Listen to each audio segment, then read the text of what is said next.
तेजस्विनावधीतमस्तु मा विद्विषावहै। ओम शांति शांति शांति।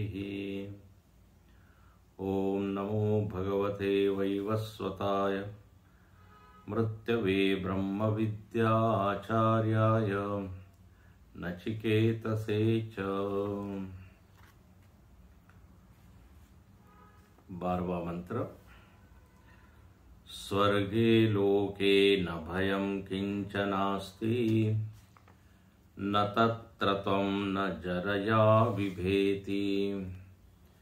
उभे तीर्त्वा शनाया पिपासे शोकातिगो मोदते स्वर्गलोके।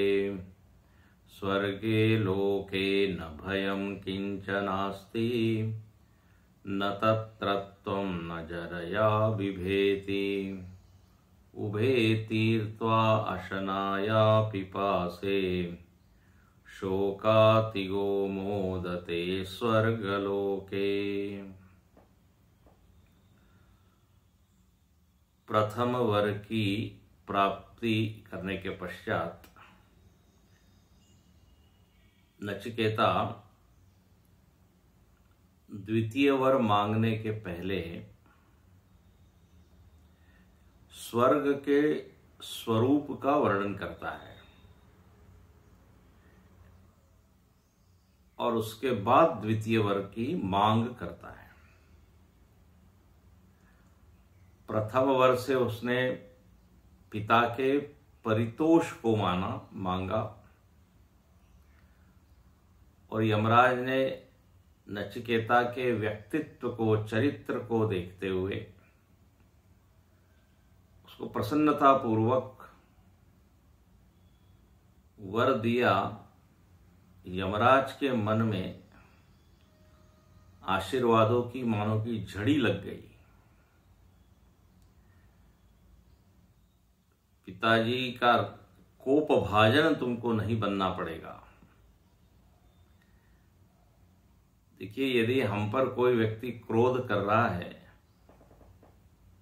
तो कहीं ना कहीं हमारा ही कुछ वर्तन ऐसा रहा होगा जो घूम फिर के हमको वो मिल रहा है उस व्यक्ति के निमित्त से। यदि प्रेम भी मिल रहा है तो वो भी अपने ही कर्म का फल है।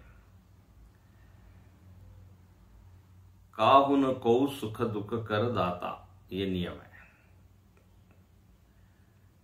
तो यहां पर नचिकेता की कमाई है, उसमें सद्गुणों का वो भंडार है। इस कारण उसको कोई नकारात्मक चीजों का अब अनुभव नहीं करना पड़ेगा, ऐसा यमराज जी कह देते हैं। देखिए ना, सभी पॉजिटिव बात लिखी है। पिताजी का मन शांत होगा, प्रसन्न होंगे, नाराज नहीं होंगे, तुमको पहचानेंगे, तो ये कमाई का ही फल है ना। सामने वाले का व्यवहार यदि हमारे लिए अनुकूल है तो उसमें जरूर हमारा ही कुछ ऐसा वर्तन रहा होगा जिस कारण से उसके मन में इस तरह के भाव आ रहे हैं। अब कहते हैं संतुष्ट हो गए नचिकेता, और अब यमराज ने तो कहा था मैं 3 वर दूंगा, तो सीधे वो दूसरे वर की मांग नहीं करते। नचिकेता उवाच, ये जो 12वां मंत्र है ये नचिकेता के मुख से निकला हुआ मंत्र है। बोले हमने इस स्वर्ग लोक के बारे में श्रवण किया है, अनुभव की बात तो अभी नहीं, लेकिन सुना है।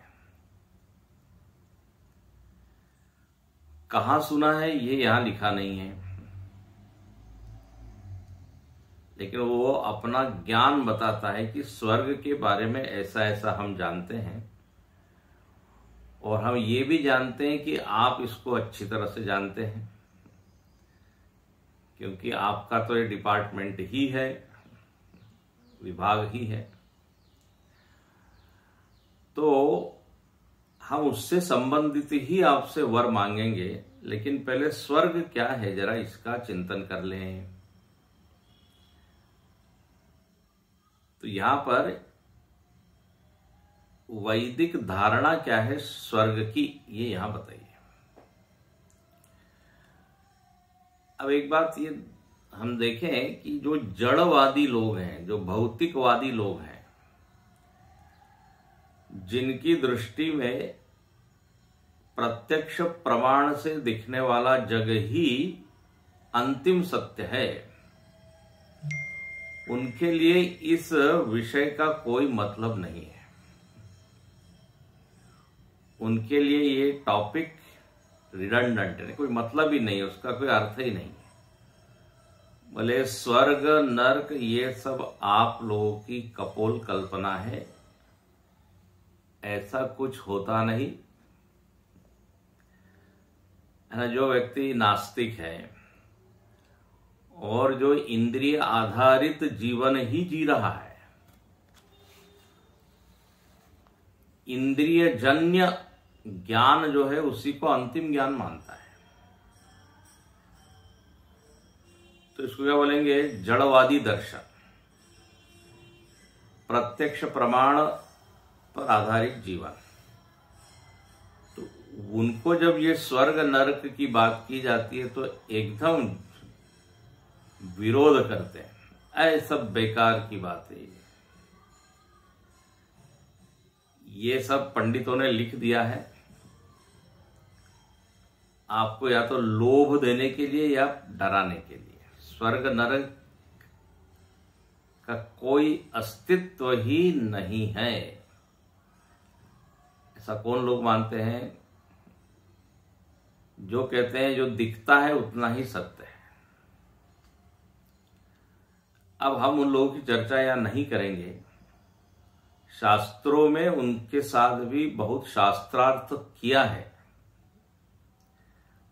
ज्ञानियों ने, चिंतकों ने, और अपने मत को बड़े प्रभावी ढंग से रखा है। लेकिन एक हम बता दे रहे हैं, क्योंकि अचानक एकदम लोग बोलेंगे ये स्वर्ग किसने देखा है, अब विज्ञान इतना क्या प्रगति कर चुका है, तो यदि इस तरह की कोई बात होती तो वैज्ञानिक उसकी खोज कर लेते। बात यह है ना, वेद के बजाय विज्ञान पर ज्यादा भरोसा है, उस पर ज्यादा विश्वास है। इसलिए वेद चाहे चिल्ला चिल्ला कर कहे ऐसा कुछ है, बोले हम नहीं मानते, आप प्रयोगशाला में हमको उसको दिखाइए। तो ये एक विचार है, अभी उनकी चर्चा हम नहीं करते। यहां तो हम नचिकेता की बात करते हैं। भारतीय वैदिक सनातन हिंदू धर्म में स्वर्ग की अवधारणा क्या है?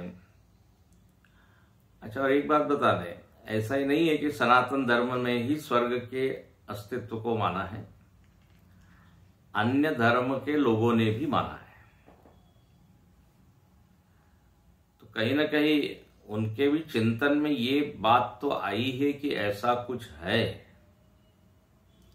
आखिर उनके भी तो चिंतक लोग ही है ना, उन्होंने ही निर्णय दिया है। तो यहां पर जो वर्णन है जरा उसको हम समझें। और ऐसा लिखा है कि अतीन्द्रिय विषय वेदाः प्रमाणम, अतीन्द्रिय विषय वेदाः प्रमाणम। स्वर्ग नरक के विषय में प्रमाण वेद है। तो वेद की बात को जरा पढ़ें, सुने, उसके बाद फिर खंडन मंडन करें। पहले देखे तो सही क्या कहा है वेद ने। तो यहां लिखते हैं कि देखिए, एक लोक है, इसका नाम है स्वर्गलोक। अब अपने शास्त्रों के प्रकाश में जब जगत को हम देखते हैं तो जगत की क्या रूपरेखा सामने आती है, जगत का क्या स्वरूप सामने आता है? तो बोले जगत मतलब अनंत कोटि ब्रह्मांडों से बनी हुई एक यूनिट है। जगत का जो परिमाण है वो अनंत है, उसकी सीमा दिखती नहीं, उसका और छोर दिखता नहीं। अनंत परिमाण वाला ये जगत है जिसमें अनंत ब्रह्मांड है, और एक ब्रह्मांड में 14 भुवन बताए गए, 14 लोक। उनके नाम अब अलग अलग हैं, भूर्भुवः स्वः महाजन, पितरलोक, हाँ देवलोक, नाम में भेद है। लेकिन इतनी बात है कि केवल जो मर्त्य लोक है यही अंतिम सत्य नहीं है, बल्कि और भी लोकों का अस्तित्व है, ऐसा अपना चिंतन है। और एक बात बता दें, जब आप मर्त्य लोक कहते हैं, पृथ्वी लोक, भूलोक, तो भूलोक में ये सब आ जाता है जो आप देख रहे हैं, सूर्य, चंद्र, ग्रह, तारे, सितारे, ये सब भूलोक है, इसको याद रखिएगा। कई लोगों को लगता है भूलोक मतलब पृथ्वी, जो तारे सितारे जहां है वो स्वर्गलोक है, जो सूर्य दिख रहा है वो सूर्यलोक है। ऐसा नहीं है, ये सब भूलोक के अंतर्गत है, ग्रह, नक्षत्र, तारे, सितारे जो दिख रहे हैं। तो एक ये लोक है, और लोक का अर्थ होता है लोक्यते भुज्यते यत्र, जहां पर जीव भोग करता है, भोग क्षेत्र को कहते हैं लोक। हाँ, फील्ड ऑफ एक्सपीरियंस, ऐसा भी गुरुदेव कहा करते थे। तो अलग अलग लोक हैं। अब लोग पूछते हैं अलग अलग लोक क्यों है, इतने 14 भुवन या अनंत ब्रह्मांड? तो देखिए ऐसा है, अनंत जीव यहां पर है, इस पूरे ब्रह्मांड में अनंत जीव है, और अनंत जीवों के अनंत कर्म है। उन कर्मों की कोई गिनती नहीं हो सकती, करोड़ों करोड़ों जन्मों में अनंत अनंत कर्म करते रहते हैं। अच्छा, अब कर्म किया है, कर्म में वैचित्रता है, ध्यान रखना, वैचित्रता, विचित्रता, विविधता, है ना, अनेकता। तो ये अनेक कर्म होने के कारण फिर भोग में भी वैचित्र हो गया, भोग में विविधता हो गई, सुखद दुखद भोग। फिर सुखद में भी अलग अलग तरह का सुख है, दुख में भी अलग अलग तरह का दुख है। अब जेल में आप देखते हैं अलग अलग तरह के क्या है, सेल बने हुए कि नहीं। कोई हार्ड कोर कैदी, उसके लिए बिल्कुल अलग है, कोई सामान्य कैदी है। हॉस्पिटल में देखते हैं अलग अलग वार्ड है। तो भोगों की विचित्रता है, तो विचित्रता के कारण ये लोक अलग अलग है। ध्यान रखना, एक ही लोक में सारे भोग नहीं भोगे जा सकते।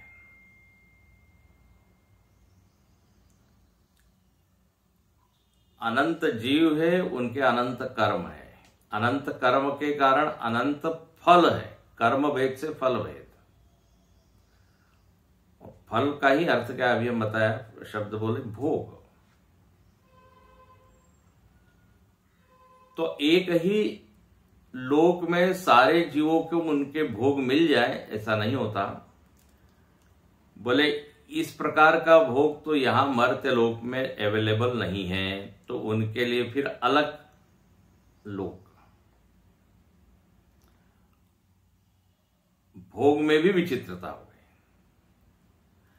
अच्छा, भोग भोगने के लिए जो भोगा यतन है शरीर, वो शरीर भी फिर अलग अलग है। भाई शरीरों में ये इतनी अनेकता क्यों है? भले ही पंच तत्व से बने हुए हैं, लेकिन शरीर का आकार, उनकी सामर्थ्य, उनका व्यवहार, उनकी आयु सब अलग अलग है ना, भोगायतन। तो ये शरीर को अलग अलग क्यों बनाया? बोले क्योंकि आपके जो भोग है ना, वो इस शरीर में ही भोगे जा सकते हैं, इसलिए आपके लिए ये शरीर। कुत्ते का शरीर अलग क्यों है, गाय का अलग क्यों है, बानर का अलग क्यों है, मनुष्य का अलग क्यों है? बोले आपकी जैसी कमाई है, उस कमाई के अनुसार जो अब आपको प्रसाद मिलना है, तो इस शरीर से वो आपको वो मिलेगा। तो इसलिए शरीरों में पृथकता, भेद। अब वैज्ञानिक आदि से पूछा जाए शरीरों में भेद क्यों है, डार्विन आदि से, तो वो क्या बोलेंगे? बोले वातावरण में फर्क है, इसलिए सबको अलग अलग शरीर मिला है। सर्वाइवल ऑफ द फिटेस्ट ना उनका एक सिद्धांत है। जो उस वातावरण में फिट रहेगा वो तो सर्वाइव करेगा, बाकी वो शरीर खत्म हो जाएगा। अब वातावरण तो एक ही है, तो सबको एक जैसा शरीर मिलना चाहिए, लेकिन आप देखते हैं वातावरण भले ही एक है, कुत्ते का शरीर अलग और बिल्ली का अलग और चींटी का अलग और पशु का अलग, पक्षी का बिल्कुल अलग। तो ये भोगा यतन क्यों अलग अलग है? क्योंकि उनके भोग अलग अलग है, उनको भोगने के लिए वही शरीर उपयुक्त है। अच्छा, और भोग अलग क्यों है? क्योंकि कर्म उनके तत्त उस तरह से है, तदनुसार भोग है। देखिए, ये कर्म के कारण ही इन सारे लोकों को बनाने की जरूरत पड़ी। सब लोगों के कर्म एक जैसे होते, सब लोगों के कर्म एक ही जैसे, तो फिर एक ही लोक में सबको भोग मिल जाते। लेकिन नरक लोक बनाना पड़ा, स्वर्ग लोक बनना पड़ा। तो उसमें हेतु कौन है? हेतु है कर्म वैचित्र्य। देखिए, ये कर्म एक ऐसी चीज है जिसके ऊपर प्राय लोग ज्यादा उतना ध्यान नहीं देते, उतनी गंभीरता से उसको नहीं लेते। लेकिन भारतीय मनीषियों को यदि आप देखें और भारतीय दार्शनिक लोगों को देखें, तो हर दर्शन ने कर्म को बहुत महत्व दिया है, कर्म की सत्ता मानी है। बल्कि हर घटना के लिए किसको जिम्मेदार माना है? कर्म को ही माना है। संयोग, वियोग, सुख दुख, अनुकूलता, प्रतिकूलता, जन्म मरण, बताइए ऐसा कौन सा फील्ड है, ऐसा कौन सा क्षेत्र है जिसमें कर्म की कोई भूमिका नहीं हो? इसलिए गहना कर्मणो गति। तो कर्म एक ताकतवर चीज है। कर्म से अनंत प्रकार के भोग निकलते हैं। और बताइए, शरीर में हेतु भी कर्म ही है, केवल माता पिता नहीं है, वो तो निमित्त है। गुरुदेव कहा करते थे कि दिस चिल्ड्रन, बच्चे जो है, they don't belong to you, they come through you. उनके कुछ कर्म ऐसे हैं कि वो आपको निमित्त बनाकर वो व्यक्त हुए, लेकिन वो they don't belong to you. तो कौन हेतु है, क्या कारण है? कर्म। तो इन कर्म के कारण अलग अलग तरह के भोग भोगने हैं। अब ये जो शरीर है, मनुष्य शरीर, बहुत ज्यादा यातना सहन नहीं सकता, सहन कर नहीं सकता। अब देखिए, इसी जरा शरीर को दृष्टांत बना के आप इसका चिंतन कीजिए। ज्यादा इसको यातना दी जाए तो वो ट्रिप कर जाता है, मतलब मूर्छित हो जाता है, बेहोश हो जाता है। इससे ज्यादा ये सहन नहीं कर सकता। उसी की तुलना में आप देखिए, इसकी तुलना में जो पशु का शरीर है वो बड़ा सहन कर लेता है। वो कितना ही मारो पीटो, आराम से वो खा लेता है मार। 2% 5% भी उनके तुलना में हम सहन नहीं कर सकते।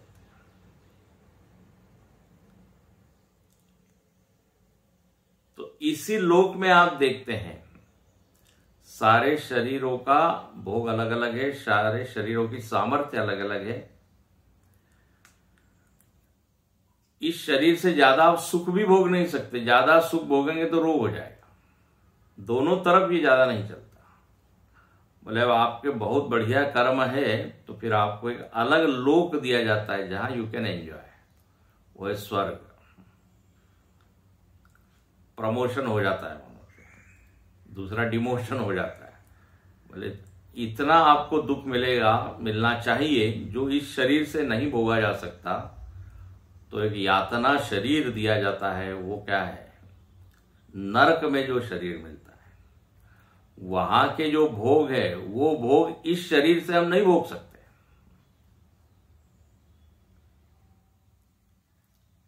तो देखो, ऐसा चिंतन किया गया है। हर लोक का एक विशिष्ट भोग देने की सामर्थ्य है। मर्त्य लोक में एक सीमा है, इससे ज्यादा वो भोग नहीं दे सकता, न इससे कम न इससे ज्यादा। एक उसका एक रेंज है, इतना दुख और इतना सुख।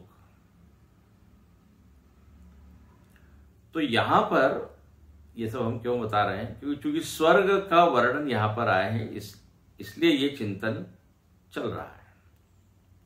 अब स्वर्ग लोक एक विशिष्ट लोक है।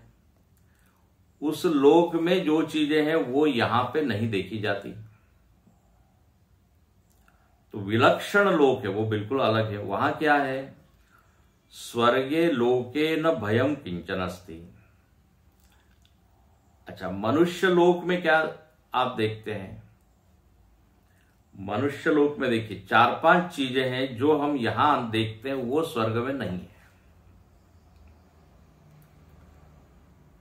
पहली बात आगे आएगा। और यहां हम लोगों को मरते हुए देखते हैं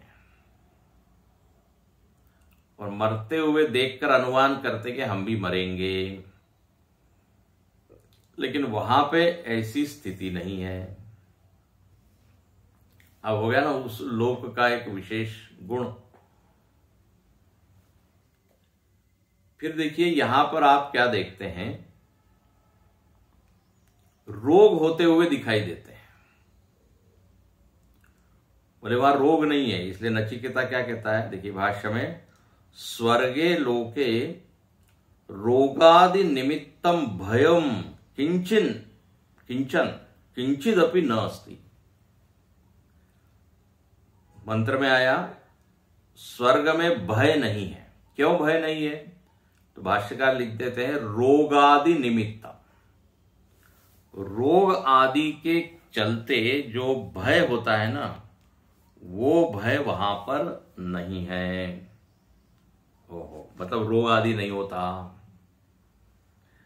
अब रोग के कारण डर लगता है। सारा मेडिकल वर्ल्ड जो है, पूरा चिकित्सा विज्ञान इस भय को मिटाने के लिए रिसर्च कर रहा है। तरह तरह के प्रयोग, तरह तरह की दवाइयां। यदि रोग आ भी जाए तो हम उससे बच सके। तो रोग के कारण भय ये वहां नहीं है।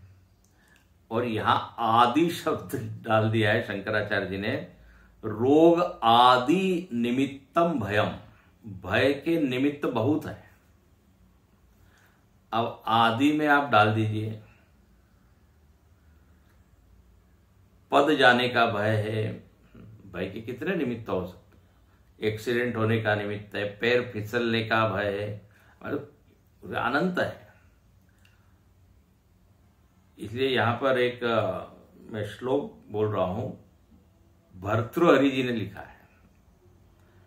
उन्होंने लिखा है कि सर्व वस्तु भयान्वितम भूवि नृणाम, बोले इस लोक में आप देखें तो भय ही भय सब दूर व्याप्त है। सब लोग डरे हुए हैं। डर का विषय अलग अलग है, लेकिन भय भयाक्रांत है, सब भयभीत है। भोगे रोग भयम, भोग करे तो रोग का भय। कुले च्युति भयम, कुल अच्छे कुल में यदि वो पैदा हुआ है तो उसको डरे कि मेरे से कुछ गलत हो जाएगा तो कुल का नाश हो जाएगा। वित्ते नृपालात भयम, जिसका पैसा है उसको डर है राजा का, बोले जहां इसकी नजर पड़ेगी वो ले लेगा। माने दैन्य भयम, जो बहुत अभिमानी व्यक्ति है उसको यदि कहीं छोटा बनना पड़ेगा तो वो उसको अच्छा नहीं लगता, तो उसको भय क्या है, छोटे बनने का। ऐसा पूरा लिखा है। बले रिपु भयम, जो बलवान है उसको भय किसका है, शत्रु का। बोले हमसे ज्यादा यदि वो बल प्राप्त कर लेगा तो हम तो पराजित हो जाएंगे, मारे जाएंगे, तो शत्रु का उसको भय लगा हुआ है। रूपे जराया भयम, यही बड़ा अच्छा है। जो बहुत सुंदर है, रूपवान है, उसको डर किसका है, बोले अब जरा अवस्था आ रही है, अब चेहरे पर झुर्रियां पड़ने वाली है, बाल अपना रंग बदलने वाले हैं, और कुछ बाल तो इस्तीफा देके चले जाएंगे, तो हमारा ये सुंदर रूप का क्या होगा। तो रूपे जरायाम भयम शास्त्रे वादी भयम, जो बड़े शास्त्र को जानने वाले लोग हैं उनको डर किसका है, बोले हमसे ज्यादा यदि कोई विद्वान आ जाएगा तो फिर पराजय का सामना करना पड़ेगा, और उसको ये मरण से भी ज्यादा दुख देने वाली चीज होगी। विद्वानों का भय किसमें है, उनको बुढ़ापे का भय नहीं है, पैसा नहीं है उसका भय नहीं है, नहीं, लेकिन कोई यदि हमसे ज्यादा विद्वान आ जाएगा तो वादी भयम। और लिखते हैं काये कृतांतात भयम, हाँ, शरीर धारण किया है जिसने उसको मृत्यु का भय है। तो सर्व वस्तु भयान्वितम भुवि नृणाम, इस जगत में तो भय भय भय है। कोई इससे भयभीत है, कोई उससे भयभीत है। वो एक फियर सर्कल है। बड़ी मजाक की बात, विनोद की बात।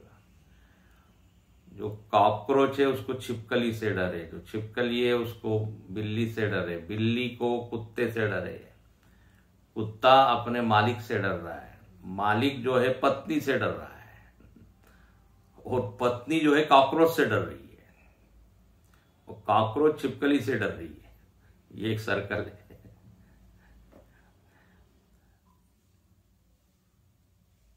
तो स्वर्ग लोक ही ऐसा है, बोले न भयम किंचित अस्ति किंचन अस्ति।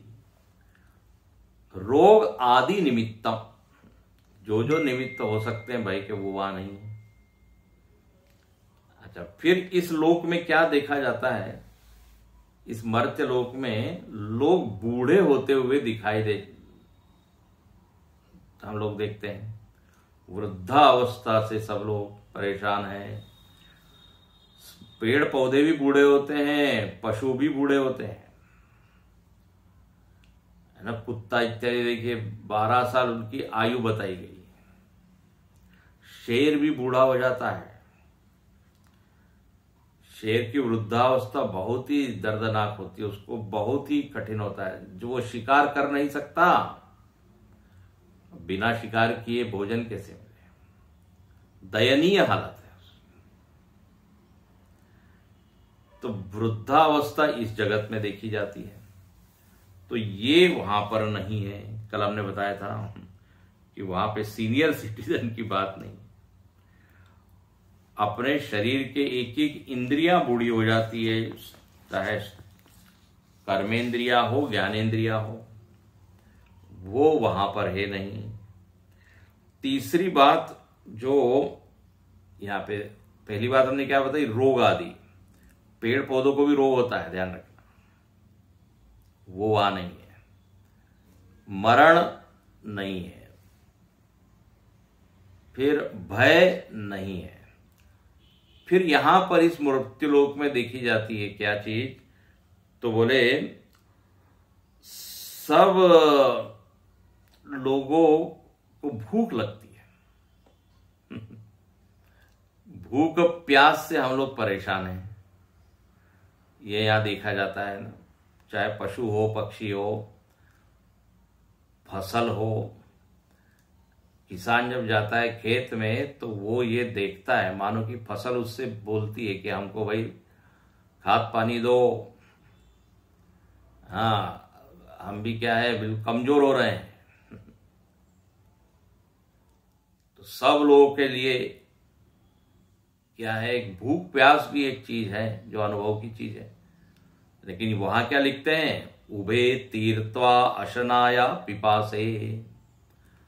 अशना और पिपासा, भूख प्यास, वो वहां पे नहीं है। तो कितनी चीजें नहीं है वहां पे, 5-6 चीजें गिना दी। भय नहीं, रोग नहीं, वृद्धावस्था नहीं, मरण नहीं, भूख नहीं, प्यास नहीं। स्वर्गीय लोके, स्वर्ग की बात चल रही है। अच्छा और आगे सुनिए, शोकातिगो, हाँ उसके पीछे एक और चीज छूट गई, न तत्रत्वम। न तत्रत्वम का अर्थ है मृत्यु नहीं, है ना, प्रथम पंक्ति में। त्वम मतलब यमराज, मृत्यु। तो वो नचिकेता साहब कह रहा वहां आप नहीं है, आपका वश वहां नहीं चलता, तो ये नहीं। और अंत में क्या लिखा, शोकातिगो, जो शोक इत्यादि है वो वहां नहीं है। शोक मोह इत्यादि, मानसिक दुख जिसको आप कह सकते हैं, तो मानसिक दुखों की वहां पे क्या है, दुखों का अभाव है। अब देखिए ये मंत्र तो हो गया। अब इस मंत्र को कैसे हम समझे कि ये कहना क्या चाह रहा है। जब यहां पर ये कहा कि वहां पर मृत्यु नहीं है, न तत्रत्वम, चलो यहां से देखिए, मृत्यु नहीं है, बहुत बड़ी बात है। स्वर्ग ऐसा है, देखिए कर्म का फल है, ध्यान से इसको सुनिए। तो कर्म का फल है तो अनंत तो नहीं है, अंत तो है वहां, हाँ अंत तो है, लेकिन वह मरण जैसी घटना यहां घटती है मर्त्यलोक में, वैसी वहां नहीं है। What do you mean by that? तो देखिए जिस मरण से हम डरते हैं, ये मरण है क्या, तो अब बहुत विचार करने पे ये बात समझ में आती है कि मरण एक अवधारणा है, अनुभव की चीज नहीं है।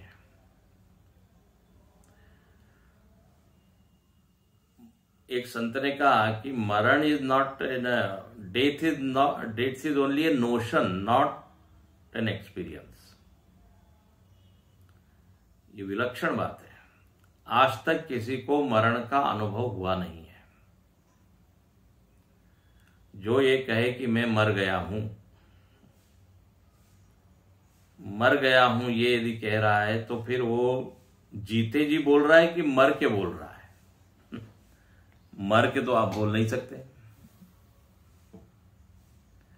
होता यह है कि हम लोगों के शरीरों को मरते हुए देखकर ये अवधारणा बना लेते हैं कि हमारी भी एक दिन ऐसी स्थिति होगी, हम भी शून्य में विलीन हो जाएंगे, अनस्तित्व हो जाएगा हमारा, क्योंकि जो मर जाता है वो दिखता नहीं है। तो ये एक्चुअली अनुभव की बात नहीं है, ये एक कल्पना है। ये भले ही आपको ये विचार कल्पना लगता हो, मृत्यु एक कल्पना है। इसका हमारे स्वामी जी ने बहुत सुंदर वर्णन किया कि न तत्र तम, what do you mean by that. वहां मरण नहीं है, मतलब मरण की कॉन्सेप्ट नहीं है वहां। स्वर्ग में किसी ने किसी को मरते हुए नहीं देखा, तो उनको ये लगता नहीं कि वो भी मरेंगे। कल्पना कीजिए, आपने कभी किसी को मरते हुए देखा ही नहीं, जस्ट इमेजिन। तो ये थॉट आएगा क्या मरने का?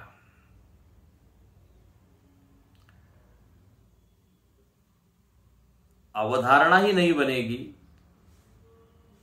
लेकिन चूंकि ऐसा घटना घटते हुए दिखती है, तो अपने भीतर ये बात बनती है।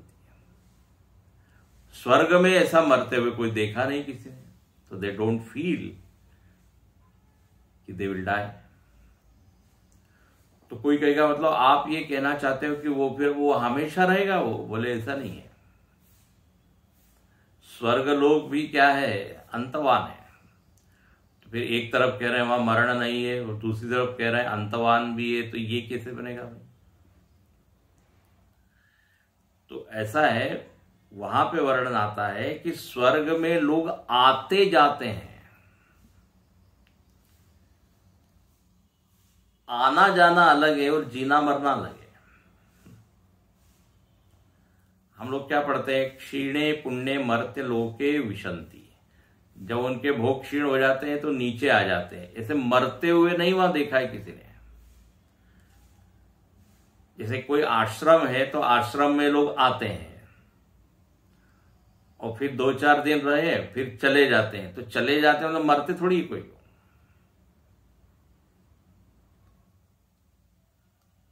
आवागमन होता है वहां, इसलिए वो अंतवान है। जब वहां लिखा है कि न तत्र त्वम, मतलब ये है कि यमराज आप वहां नहीं हो। मतलब ऐसा कोई डेड बॉडी पड़ी हुई है और उसका अंत्य संस्कार हो रहा है, ऐसा तो कभी देखा है क्या स्वर्ग का? भोग खत्म हुए वहां से चले गए। तो ये वहां एक चीज नहीं है, ये समझना चाहिए। ये एक विचार अपने आप में विलक्षण है कि मृत्यु नाम की वास्तविक कोई घटना घटती नहीं है, इवन इस मर्त्य लोक में भी। अनुभव की बात नहीं है। अब हम मरण किसको कहते हैं? जब डेड बॉडी पड़ी हुई है, हिल डुल नहीं रहा है, वो नाक में रुई लगाई हुई है। अब ज्यादा वर्णन नहीं करते सुबह सुबह लेकिन एक भयानक चित्र खींचा जाता है और अरे उसकी बात मत कीजिए आप, शुभ शुभ बोलिए तो ये जो सारा वर्णन हो रहा है, किसका वर्णन हो रहा है? आपका वर्णन हो रहा है कि शरीर का? गुरुदेव ने एक बड़ा अच्छा वाक्य बोला, बोले जो अंतिम यात्रा जिसकी होती है उसमें वो एब्सेंट होता है। जिसकी यात्रा हो रही है, ही इज एब्सेंट।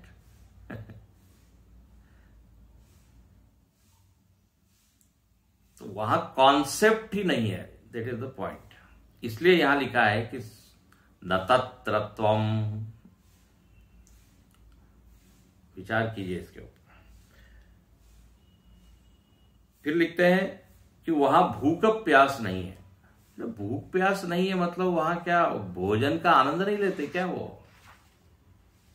तब तो बेचारे हैं भाई। आदमी लोग तो मजा लेते हैं भोजन, हो। हमारे स्वामी जी ने बड़ी अच्छी बात कही कि भोजन और भूख और प्यास ये केवल समस्या नहीं है, ये एक आनंद का भी विषय है। भोजन आनंद का विषय है कि नहीं? बहुत आनंद का विषय। पूरी फूड इंडस्ट्री जो है ये आनंद देने के लिए ही 24 घंटे काम कर रही है। अब भूख प्यास ही नहीं है तो फिर भोजन का तो कोई मजा ही नहीं। वहां फिर आप कचौड़ी पकौड़ी का कोई आनंद नहीं ले सकते। अरे तब तो बेचारे हैं। आइसक्रीम का आनंद नहीं, पानी पूरी का आनंद नहीं, भूख ही नहीं लग रही है, प्यास नहीं है, मतलब पेय पदार्थ की कोई जरूरत नहीं है। भूख प्यास समस्या है कि आनंद का एक सोर्स है? जरा इससे विचार कीजिए। देखिए, एक होती है परिस्थिति और एक होती है समस्या। सामान्यतः परिस्थिति ही होती है। जब परिस्थिति को सहन करने का या उसका आनंद लेने का उपाय नहीं होता तो वो परिस्थिति समस्या बन जाती है। सर्दी पड़ी हुई है, यदि आपके पास स्वेटर है तो वो सर्दी परिस्थिति है कि समस्या है? बोले it is a situation. No problem Swami ji, no problem, सब है अपने यहां। लोग कहते हैं आप आइए, नो प्रॉब्लम, कोई प्रॉब्लम नहीं, बहुत गर्मी है, नो एसी लगा हुआ है। तो परिस्थिति है वो, लेकिन उसको कैसे सामना किया जाए, उसकी सामर्थ्य अपने पास होने पर वो तो it becomes source of enjoyment. AC में बैठे आराम से आनंद ले रहे हैं। जिसको घुटने का दर्द है उसके लिए एक सीढ़ी देखी नहीं कि क्या है, ओहो, अरे बाप रे, समस्या है। तो स्वर्ग लोक में भूख प्यास नहीं है, इसका क्या मतलब क्या है कि वहां इस तरह की परिस्थिति नहीं कि वहां भोजन मिलेगा नहीं? ऐसा नहीं है। वहां भोजन समस्या नहीं है, ये कहना चाहते हैं। संकल्प मात्रेण वहां भोजन उपलब्ध है। देखो यहां एक शब्द दिया है, ध्यान से सुनिए, पढ़िएगा। तीर्थवा अशनाया पिपासे, भूख और प्यास को तर जाता है। भोजन का राहित्य ऐसा नहीं है, भूख प्यास का राहित्य ऐसा नहीं है, भूख प्यास से तर जाता है। मतलब जिस भूख प्यास को लेके हम परेशान रहते हैं वो परेशानी वहां नहीं है। That is the point. वहां भोजन प्रचुर मात्रा में उपलब्ध है। उसको दिखाने के लिए लिखा है कि भूख प्यास वहां कोई प्रॉब्लम समस्या नहीं है। समस्या कब है? भूख प्यास जब आपको भूख तो लगी है लेकिन भोजन उपलब्ध नहीं है, प्यास लगी है, पानी नहीं है। अब मर्त्य लोक में ये सिचुएशन आती है कि नहीं? पानी की कमी, अन्न की कमी, तो बोले ये चीज वहां नहीं है। ये नहीं कि वहां भोजन है ही नहीं और भोजन का आनंद ही नहीं लेते। अरे स्वर्ग को तो भोग का स्थान बताया है, जहां प्रचुर है सारे भोग, और आपको होता है रसना का जो भोग है वो बहुत ज्यादा है। जीवन में यदि बढ़िया भोजन न हो तो आनंद ही नहीं आएगा।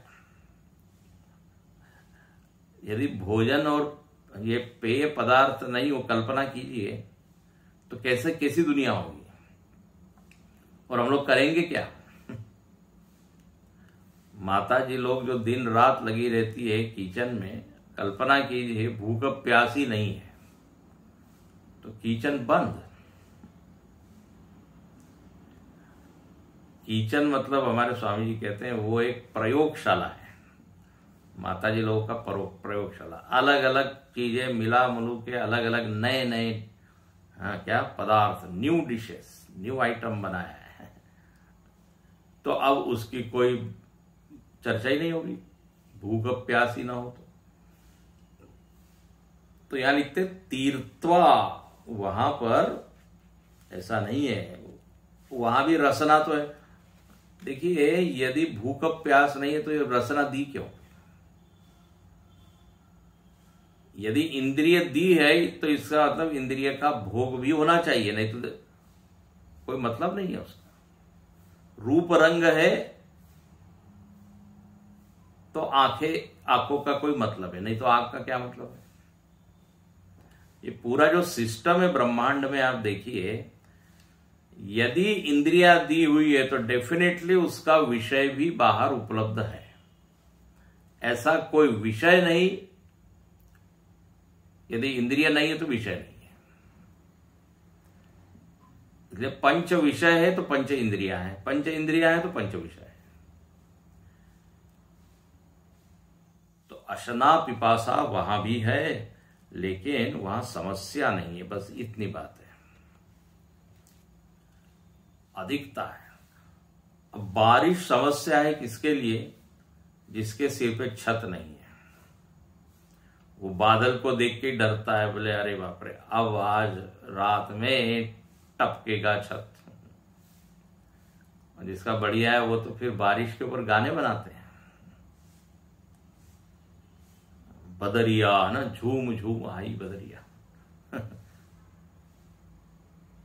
तो यहां पर जब ये सबको मना किया, इसका मतलब समझ लीजिए।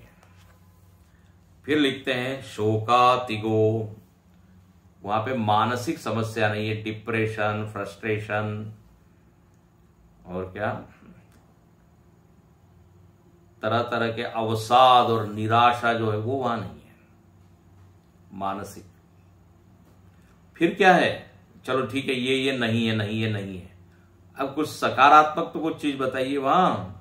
मोदते स्वर्गलोके, अंत में लिखते हैं मोदते, वहां ऋष्यति हर्ष है।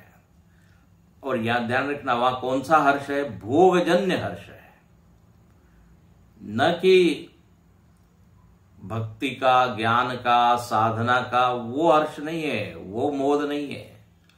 वहां पे क्या है? सेंस प्लेजर, इंद्रिय भोग। अभी अभी हमने सब बताया। तो सुनसान ऐसा नहीं है कि वहां भूख प्यास नहीं, ये नहीं, ये नहीं, तो बोले कि वहां कुछ मजा है कि नहीं? अरे बोले मजा ही मजा है वहां। लेकिन वो मजा कैसा है? राजसिक है, भोगजन्य है। इसलिए एक शब्द आता है हर्ष। देखो एक शब्द है आनंद और एक है हर्ष। हर्ष शब्द का संबंध एक ऐसे आनंद से जो विषयों का भोग होने पर मिलता है। ऋष्यति, यहां भाष्यकार इसलिए लिखते हैं, मोदते का अर्थ लिखा है ऋष्यति स्वर्गलोके दिव्ये, वहां दिव्य भोग है जो मर्त्य लोक में अवेलेबल नहीं है।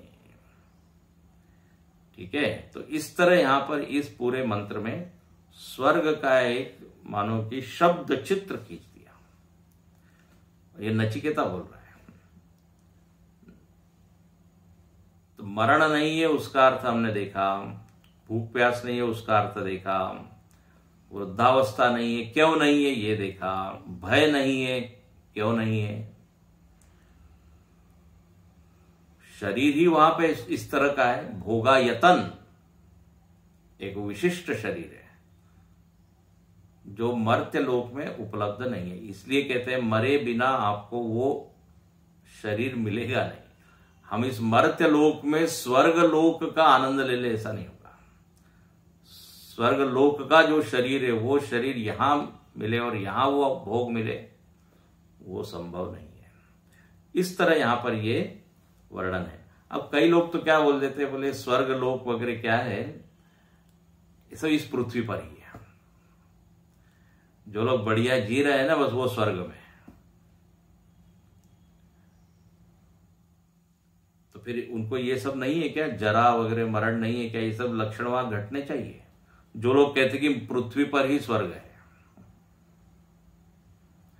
बिना विचार के लोग जो है प्रत्यक्ष पर इतने ज्यादा क्या उनका विश्वास है शास्त्र पर नहीं है, इसलिए नहीं मान पाते। खैर, तो यहां पर यह वर्णन हुआ। अच्छा, अब नचिकेता ने यह वर्णन सब किया, क्यों किया?